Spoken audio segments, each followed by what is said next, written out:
I never played the God of War series growing up, but I did put about 30 minutes each into the first and second installment within the last few years, and if I'm being honest, I didn't care for them too much. They were plagued with too many quick-time events and pretty repetitive gameplay. On top of this, I've become weary of AAA games in general because of poor design choices or bad business practices, so you could say I wasn't very excited for the newly rebooted God of War on PS4. After seeing all the positive buzz, however, despite my better judgment, I did decide to take the plunge. And what I was pleasantly surprised to find was a game that seems to have it all. Let's talk about it. After putting about 25 hours into God of War, and not wanting to put the controller down until I'd seen most everything it had to offer, I think there are 5 main areas that it excels at, making it a perfectly well-rounded package. Story, presentation, combat, exploration and puzzles, and bonus content.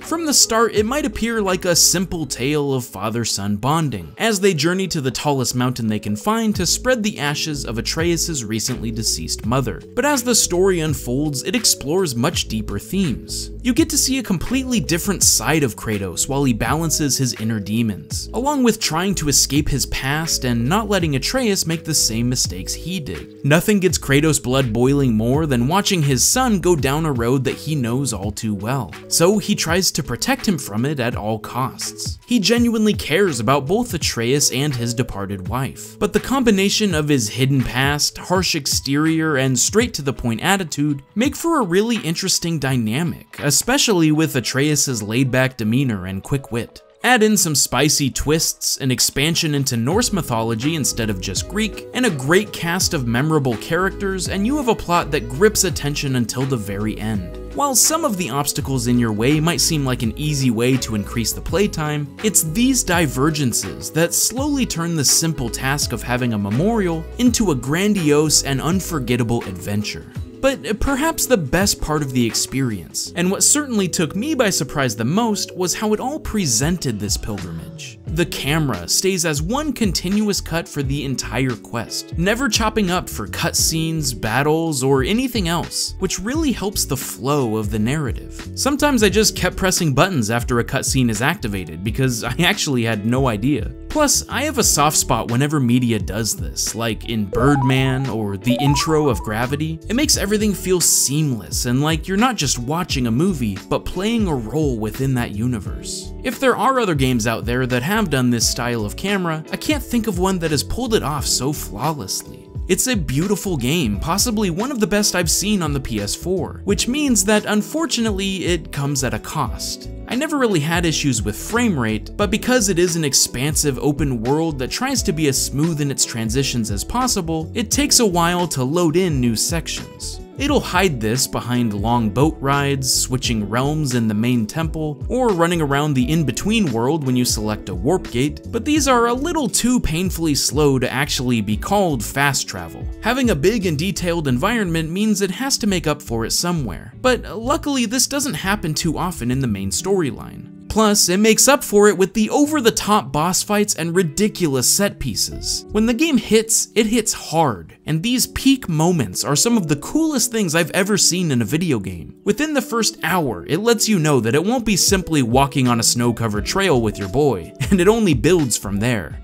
The next thing that caught me off guard was how in-depth the combat system was. Coming from the original games that relied too heavily on quick-time events and mashing circle over and over again, it does a superb job of taking a few core mechanics and expanding them to be incredibly vast, dynamic, and satisfying. You begin with the Leviathan Axe, which can deal light or heavy strikes, be thrown at a distance and returned to you with the press of a button, and upgraded to do some hefty damage through runic attacks. But you can also use your shield for defense, as well as parrying your enemies to throw off their guard. And if you do get rid of your axe, you can also pummel baddies into submission with your bare fists, which can stack up the stun meter and allow you to perform devastating finishers. Add in the Spartan Rage ability to go ham on anything that moves, and you have a lot of options in taking down opponents. And they can continuously flow together to create impressive and gratifying combos. While you do eventually gain another weapon that's even stronger, perhaps the neatest addition is Atreus and his use of the bow and arrow.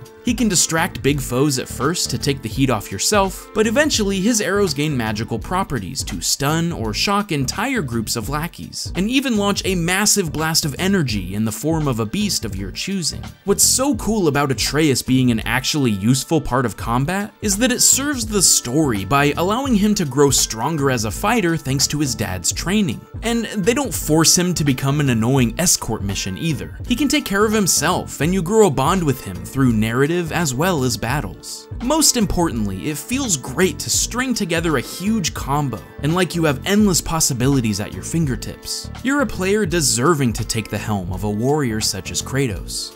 Now, while God of War is a pretty linear experience, I was impressed to find that it has a lot of Metroidvania elements as well, in the form of gained abilities that allow you to go back through old areas to uncover hidden secrets, or unlock new pathways to progress the story. From light bridges and electric crystals, to harnessing wind and breaking magical seals. The game will do a good job of balancing pushing the story forward and allowing you to take a step back and do some exploring. The puzzles you'll encounter also seem to build at a great pace, and will even expand on previous brain teasers, creating this fantastic difficulty curve, where you learn about new or better ways to succeed as you get closer to your goal. The rune chests were a neat distraction that, while repetitive in terms of having to locate the rune seals, continued to find new ways to test you and make you think outside the box. Your new power-ups also create shortcuts that make backtracking much less of a hassle when you're scouring each area for chests and goodies. Of course, as I had feared, God of War does have some AAA elements bogging it down that probably didn't need to be there, such as a robust skill tree, enhancing equipment through crafting, and a plethora of side quests. But to be fair, I think it introduces all of these things at the right times, as to not overwhelm the player, and it keeps things interesting just long enough before bringing in more complexity.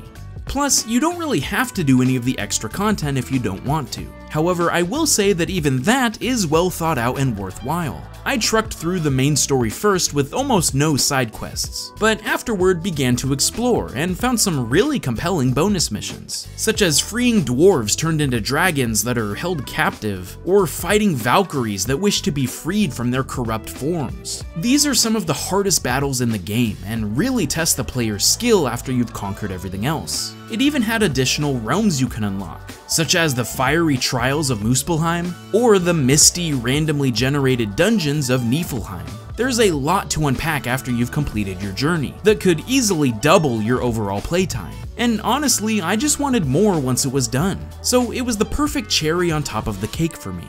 It takes a lot for a game to enthrall me like that, but I think it was the combination of everything together that led to such a memorable adventure. The story was deeper than it originally seemed, and was presented in a unique and breathtaking way. The campy action was supplemented by a satisfying combat system, and balanced out by puzzles that make you think and new abilities to keep old areas fresh. Then, when all is said and done, there is still so much more to conquer for those that are up to the challenge. All of the different aspects work in tandem with each other to build up a fantastic core experience, like new equipment connecting with the theming, or certain errands and collectibles fleshing out the game world. I think there's something here for everyone. So even if you're like me and are skeptical of AAAs or think it has nothing new to offer, it really is worth giving a chance. You can tell the passion that was poured out by the developers, because it shows in the quality of every aspect of the final product. Besides, sometimes the biggest surprises do come out of the most unlikely of places.